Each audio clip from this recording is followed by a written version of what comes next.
Hi everybody, welcome to All Games New and Old. I'm David Rodriguez, and today I'm going to be unboxing Empires of the Void 2. This is from Red Raven Games. Came out in 2018, so it's a few years old, but it's brand new to me, so that's good. So this was designed by Ryan Lockett, and I believe everything else by Ryan Lockett too. I know he does like his art and everything. I believe... I don't know if it's in all cases. Sometimes his wife helps him as well. I don't remember her name, so I don't mean to not give credit where it's due. I just only Ryan's name is on this particular one. Here's a funny fact. The first time I ever heard of this designer, it was on a podcast. I don't remember which one. Might have been D6 Generation. And I was convinced that his name was Ryan Lolcat, like L-O-L-C-A-T, which I thought was just some kind of like funny pseudonym he was using. And that is not the case. It's Lockett, L-A-U-K-A-T. Nonetheless, I had it in my head for a while that was his name, so that's silly of me. So let's turn this over here. It says, explore the fringe of the galaxy. Your species has traveled for years in a massive world ship, fleeing from a cruel and unstoppable alien empire. Now, in the distant fringe of the galaxy, you must compete to establish a foothold and grow in strength, preparing for the time when the invaders find you again. Empires of the Void 2 tells a story about 8 fringe planets and the species that live on them through unique event and action cards. You'll find ancient ruins, stop planetary wars, transport desperate leaders to distant locales, and rescue worlds from imminent invasion. Will you choose to conquer or befriend the aliens you encounter? Your alien allies will give you powerful abilities and unique characters that you can recruit. So it sounds really interesting. I don't know if this is a 4X game. I kind of think maybe not, but I'm not sure. It may have elements of it, perhaps. But one thing I find interesting, at least in the description, is it doesn't seem to be heavily based on battling each other. Now, I could be wrong. That could be a big part of it after all, but it seems like maybe there's different things that you're doing. So I'm curious how it plays out. I'm very unfamiliar with Empires of the Void 1. In fact, I don't believe I've ever seen that game in person or even videos on it. I'm sure they're out there. Wow, I'm not having good luck here. I may not be able to use this. There we go. I'm sure it's out there. I have heard that it is a very different game from this, so knowing one is not important to knowing the other, really. So, which I guess is sort of surprising. I know his other games, he has a lot that take place in a fantasy world he made up, and I cannot remember the name of the world, but, those are all different names, like Above and Below, Near and Far, Sleeping Gods, Now or Never, but they're not like all Above and Below 1, Above and Below 2, so kind of strange that they went this route with this, but, whatever works, it's fine. I just kind of wonder if seeing that 2 on there maybe dissuades people from picking this up if they didn't play the first one, so I'm not sure. But this is a game I've looked at for a long time, and I just finally decided to go ahead and take the plunge on this. But, I'm sure with that designer, it's going to be good, because Ryan Lockett makes really well-regarded stuff, and I know this is one of the games that people really like a lot. All right, so here is our rule book. Ooh, it is a chunky one. So 36 pages. So part of the back is the index and whatnot, but it's quite a lot. I have heard that this is a lot to learn, so it's going to be a fairly complicated game, I believe. I don't know, exactly how hard it is, but I think it's probably a game where once you get past that initial learn, it's not too hard. Like, there's a lot of this in the back is glossary, so that's not too bad. If I get back to just rules that aren't the glossary, there's a lot of glossary. So it's about 25 pages, which feels quite a lot easier. So, I'm excited to do this. Hopefully there's some good how to play videos out there that I can take a look at. All right, let's take a look at these. These look like player boards. I'm guessing of the different species that you can play as. These folks look very human. I'm not sure what's on the back here. Are these technology, scoring, ending movement? I wonder if that's just rule references, or this. I wonder if that's specific to these people or everybody. I'm not sure. So you have the Oracles of Zun or Zun. I'm not sure which. Legions of Decima. That sounds bad because it sounds like it's decimate, so they could be bad. I don't know. We'll see. Parasites of Sreech. They're big caterpillar or centipede-looking beings. Looks like. Oh, and the 7th Academy of Eeg, who looks sort of like frog or some other sort of amphibian people. Ryan Lockett seems to like frog people. If I remember right, they have those in like Near and Far as well, which I'm down for. And wow, I had to stop for a second because I'm really stunned by how pretty this looks. Wow. So these are some of the planets, looks like. I don't know too much about the symbology and whatnot, but Emrock looks very foresty. Over here, it's kind of upside down, but Measle 2, very much more like cityscape looking. Gorgeous planets, though. I don't know if there's anything important going on in the back here or not, but let's see. We have Tanfu, which is like a desert planet, looks like. And Sentina, which looks to be heavily oceaned. Pretty awesome. We have Korzar. I'm not even sure what to say about this, to be honest. Like, very alien-looking plant life and whatnot. And we have Tanlok or Tanlok. This looks pretty. It's got like cool like waterfalls and these like raised up like, natural features. I'm not sure exactly what you'd call those, but all right.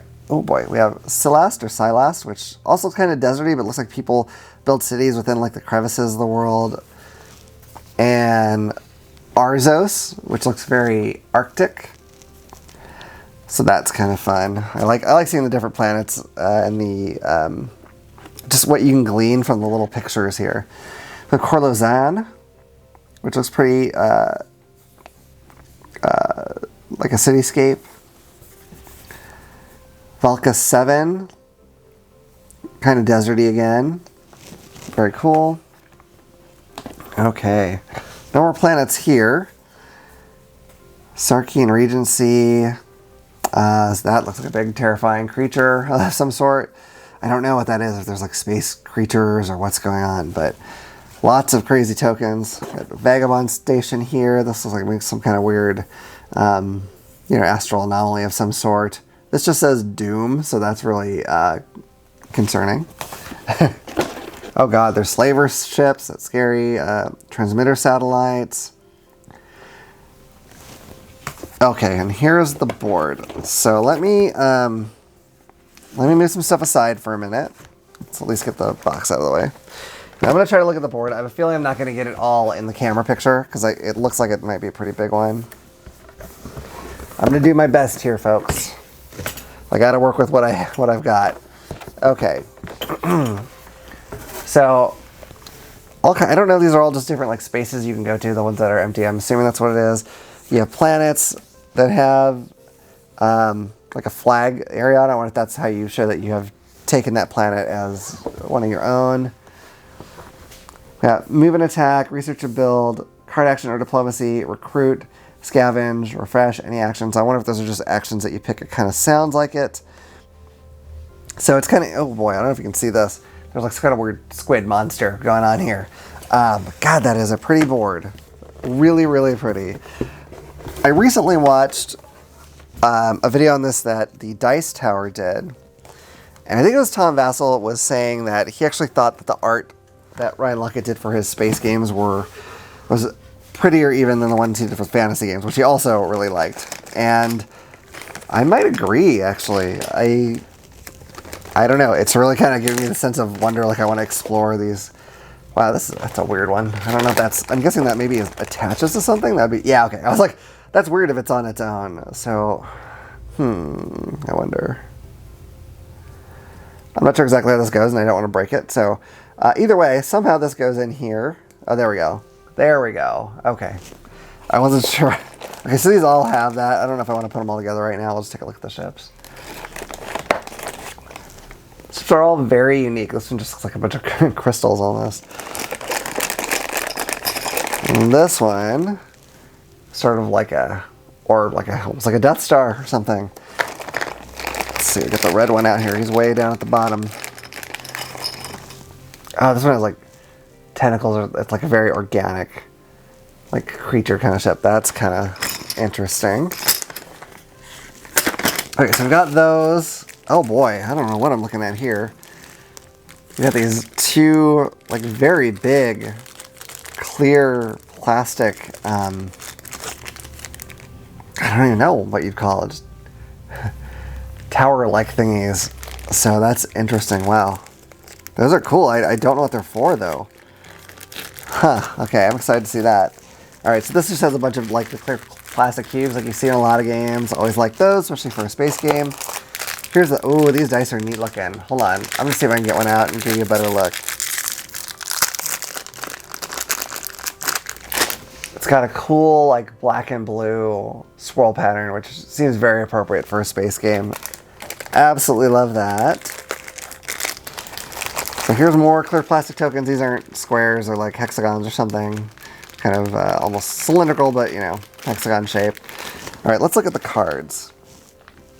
Because I'm very curious about the cards. I just grabbed the totally wrong instrument here. I need my X-Acto, not a pen. Okay.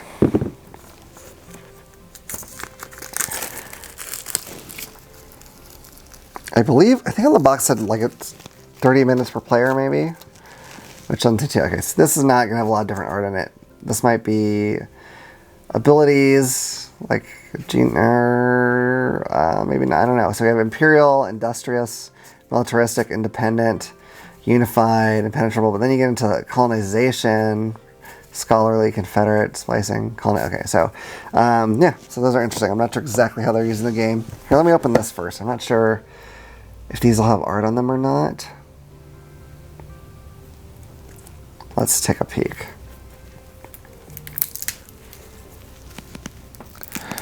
All right. So this one says score on it. Okay.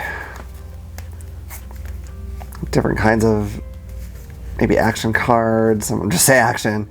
Missions, actions. Some seem, they look like they're all specific to planets too, so I don't know exactly how that works, but interesting. I think this art matches the ones for that were on those planet punch outs that we saw. Let me see if I can get this guy open. Okay, let's see if these are any different. Okay. Oh, one of these are events. It says like Prison Break, Orbital Vagabonds, Dimension Gate, Insectoid Attack, Unemployed Builders. So, Slavers on Celeste. Yeah, I think these might be like event cards of some sorts. That's interesting. Oh, those are cool and creepy. But yeah, just beautiful, beautiful art in this game for sure. Ooh, I really hope I can learn to play this soon. It looks really, really neat. And I have pretty good faith in Ryan Lockett that oh, that's interesting. Interesting creature. That this will be a high quality game. So, and I've heard good stuff about it. So I feel like I have nothing to fear as far as this game being good or not goes. So anyway, that is my unboxing of Empires of the Void 2. If you've enjoyed this video, please hit like and subscribe and click the little bell icon so you can know about the next time we put out a video. Otherwise, I look forward to seeing you all around the table again at All Games New and Old. Bye.